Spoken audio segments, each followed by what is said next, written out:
नमस्कार। इस वक्त मैं मध्य प्रदेश के नर्मदापुरम में हूँ और एक नौका पर बैठा हूँ मैं। नर्मदा नदी है, पावन नर्मदा नदी, जिसे मध्य प्रदेश में जीवन रेखा भी कहते हैं, लाइफ लाइन भी कहते हैं। और जय नर्मदे के उद्घोष को आप साफ तौर पर सुन पा रहे होंगे। नर्मदा जी की आरती हो रही है और आज यहीं से आपके लिए मैं भारत की बात लेकर हाजिर हूँ।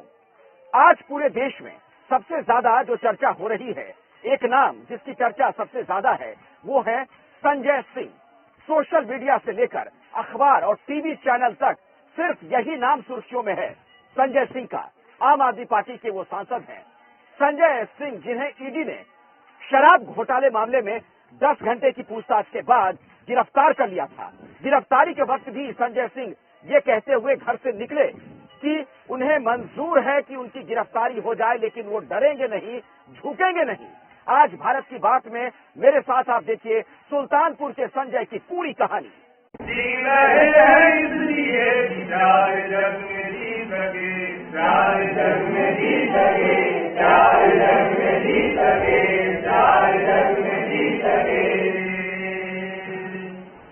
आदमी का खून कोई आदमी न पी सके, आदमी न पी सके, आदमी न पी सके, आदमी न पी सके।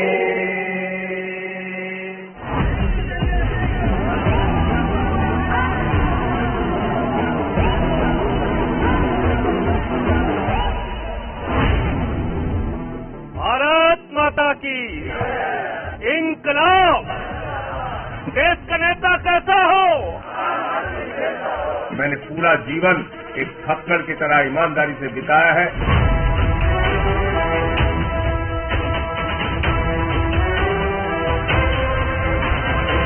मैंने पहले भी कहा अपने साथियों से, आज से दोहरा रहा हूं, मरना मंजूर है, डरना मंजूर नहीं है।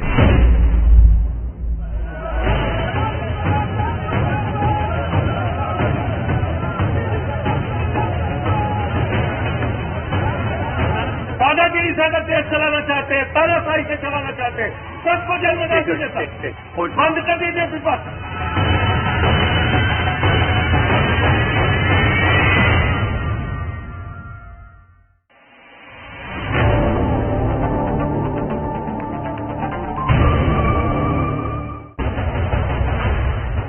आज कहानी सुल्तानपुर के उस संजय की है जो गिरफ्तारी के बाद भी गाड़ी में मुस्कुराते हुए चेहरे के साथ घर से निकले थे।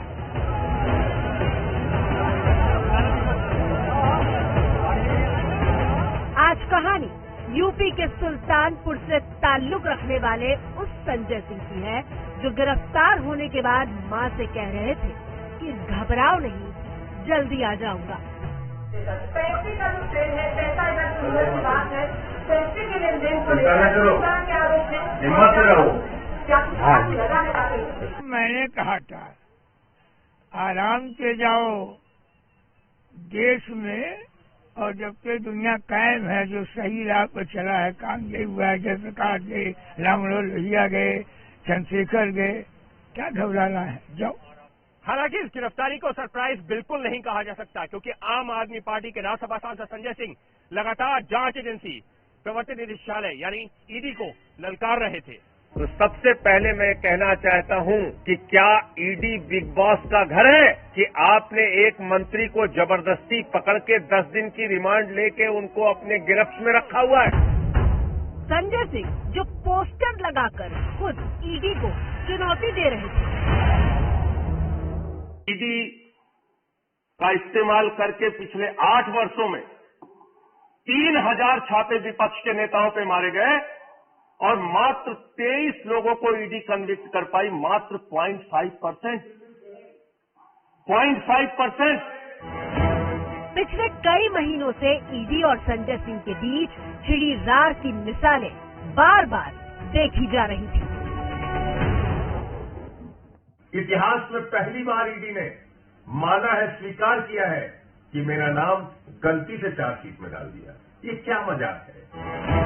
दिल्ली के सीएम अरविंद केजरीवाल ने तो यहाँ तक कह दिया था कि संजय सिंह के नाम से ईडी की पैंट गीली हो जाती है।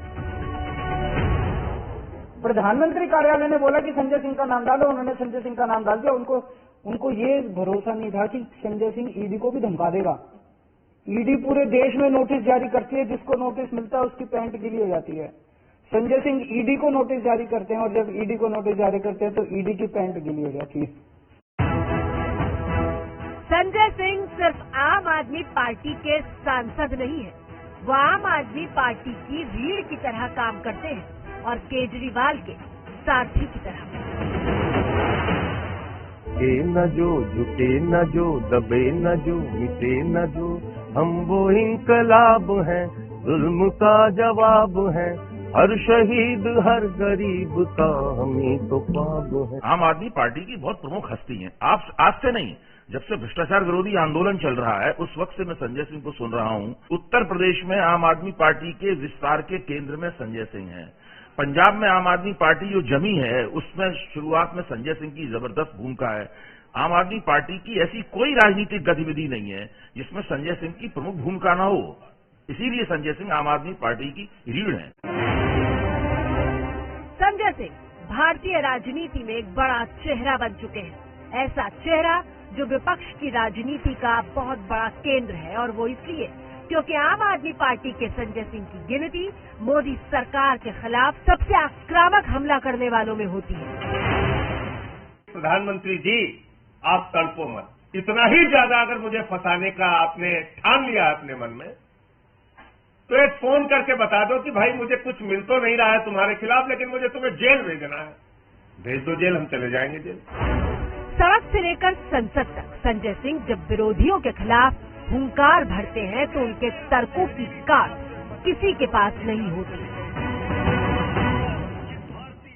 तो हवाई जहाज अडानी का, जमीन पे आ जाइए तो एयरपोर्ट अडानी का, समुद्र में चले जाइए तो सीपोर्ट अडानी का, पाताल में चले जाइए तो कोयला अडानी का, गैस अडानी का, बिजली अडानी की, पानी अडानी का, सड़क अडानी की, रेल अडानी की, सेल अडानी की, तेल अडानी का, सब कुछ आप एक व्यक्ति को देते जाएंगे। संजय सिंह वो नाम है जो तर्क के साथ साथ तथ्यों को भी साथ लेकर चलते हैं। ये वही भारतीय जनता पार्टी है सर, जिसके राज में उत्तर प्रदेश के अंदर आदित्यनाथ जी की सरकार में 69,000 शिक्षक भर्ती में 22,000 नौकरियां पिछड़े वर्ग के लोगों को मिलती थी, उनकी 18,000 नौकरियां खाली।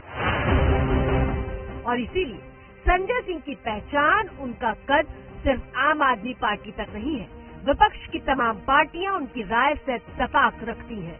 और संजय सिंह की गिरफ्तारी का मतलब है कि विपक्षी गठबंधन के एक बड़े नेता को गिरफ्तार किया गया है। संजय सिंह जो न सिर्फ विपक्ष को एकजुट रखने वाली बैठकों का हिस्सा बनते हैं, बल्कि राज्यसभा के भीतर मोदी सरकार पर सीधी चोट भी करते हैं। जनता के बीच में आपकी जो सोच है, जो छवि है, जो काला चेहरा है, वो उजागर हो रहा है इस कानून के माध्यम से।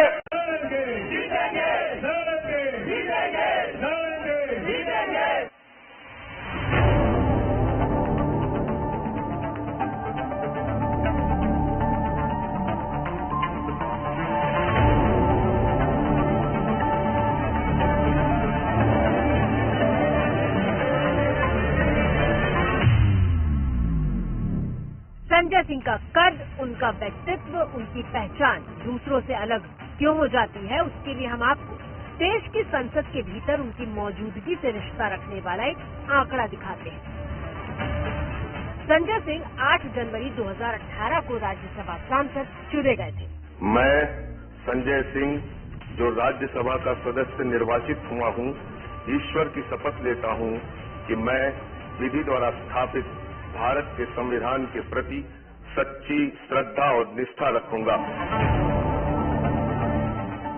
सदन में सांसदों की हाजिरी का राष्ट्रीय औसत 79% है, लेकिन राज्यसभा में संजय सिंह की हाजिरी 86% है।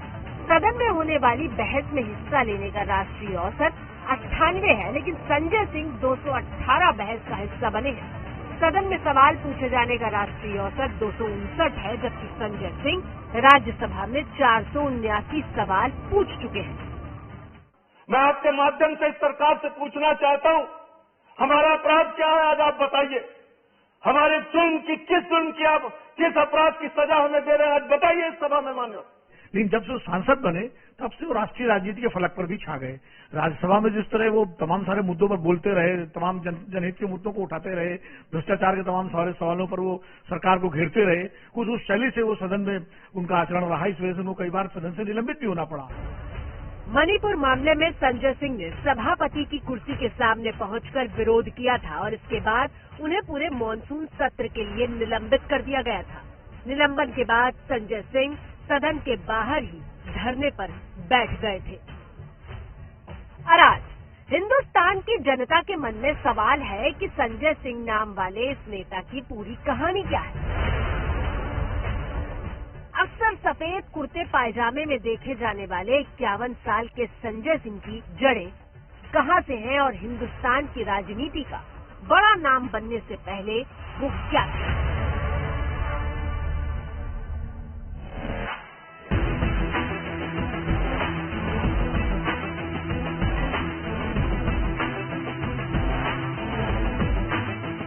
उत्तर प्रदेश का सुल्तानपुर जिला जो देश की राजधानी दिल्ली से करीब 700 किलोमीटर दूर है और इसी सुल्तानपुर से ताल्लुक रखते हैं आम आदमी पार्टी के संजय सिंह।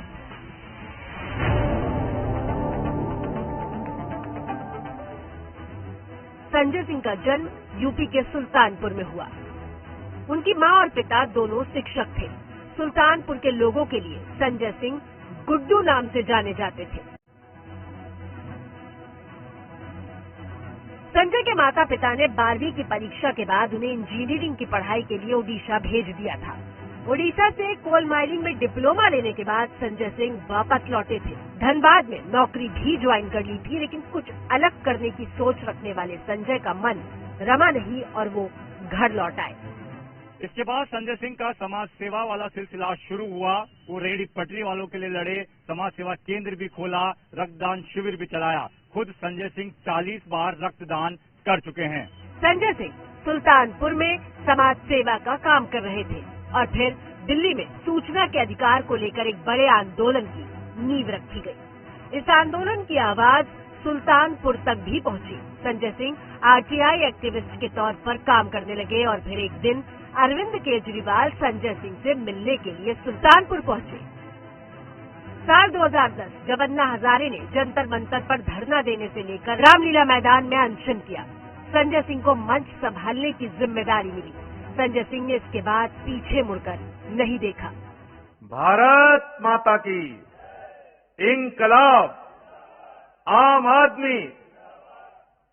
देखिए, संजय सिंह बुनियादी तौर पर जो है वो अन्ना आंदोलन से देश के सार्वजनिक जीवन में उनके बारे में लोगों ने जाना और वो संघर्षशील नेता शुरू से रहे हैं। आम आदमी पार्टी का जो भी विस्तार हुआ, चाहे आज गुजरात में उसके 5 सांसद हो, चाहे पंजाब में उसकी सरकार हो, या जहां जहां आम आदमी पार्टी चुनाव लड़ी है, उत्तर प्रदेश में या गोवा में या आपका जो है उत्तराखंड में, हिमाचल में, सब जगह संजय सिंह की बड़ी भूमिका रही है। 2013 में आम आदमी पार्टी ने दिल्ली में चुनाव लड़ने का ऐलान किया। आज हम ऐलान करते हैं कि आने वाले नवंबर के महीने में दिल्ली विधानसभा में हम चुनाव लड़ेंगे, चुनाव जीतेंगे और खुद जाके अपना नेता लेंगे। चुनाव में संजय सिंह को कैंडिडेट सिलेक्शन कमेटी का चेयरमैन बनाया गया, यानी दिल्ली की 70 विधानसभा सीटों पर उम्मीदवार ढूंढने का जिम्मा पार्टी ने संजय सिंह के कंधों पर छोड़ दिया। इसके बाद केजरीवाल की पार्टी कामयाबी के झंडे गाड़ती चली गई और संजय सिंह का आम आदमी पार्टी में कद बड़ा होता चला गया। संजय सिंह को दिल्ली के बाहर पार्टी की कमान सौंपी गई। ऐसे में जब राजस्थान, मध्य प्रदेश और छत्तीसगढ़ के चुनाव होने वाले हैं और कुछ ही महीनों के भीतर 2024 के आम चुनाव होने वाले हैं, तो इस वक्त में संजय सिंह की गिरफ्तारी को आम आदमी पार्टी बीजेपी की बौखलाहट बता रही है। संजय सिंह के यहाँ भी कुछ नहीं मिलने वाला। बाकी चुनाव आ रहे हैं और 2024 के चुनाव में इन लोगों को लगता है कि ये लोग हारने वाले हैं, तो एक हारते हुए आदमी के आखिरी डेस्परेट कोशिशें नजर आ रही है। ये जो सब चल रहा है कल।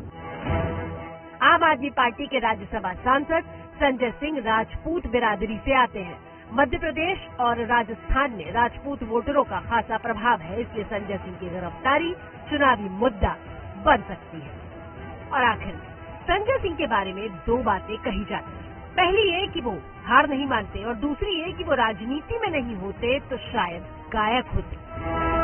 मौजूदा हालात में संजय सिंह को हार ना मानने वाले इसी जज्बे की जरूरत है। मालिकों